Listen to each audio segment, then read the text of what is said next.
Hello everyone, in this video I'm going to show you how you can create glow text effect in CapCut PC.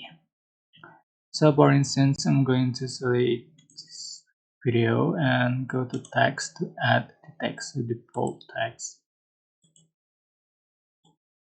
You can change for text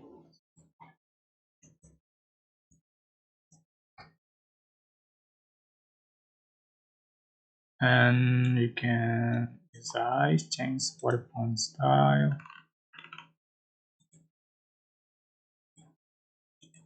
Alright. To make it glow, you can scroll down to find the glow option, just turn it and change for the glow color.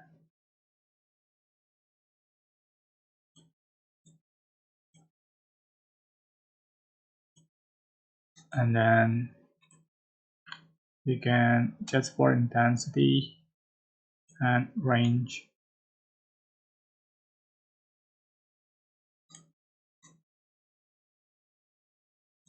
Go. That's it.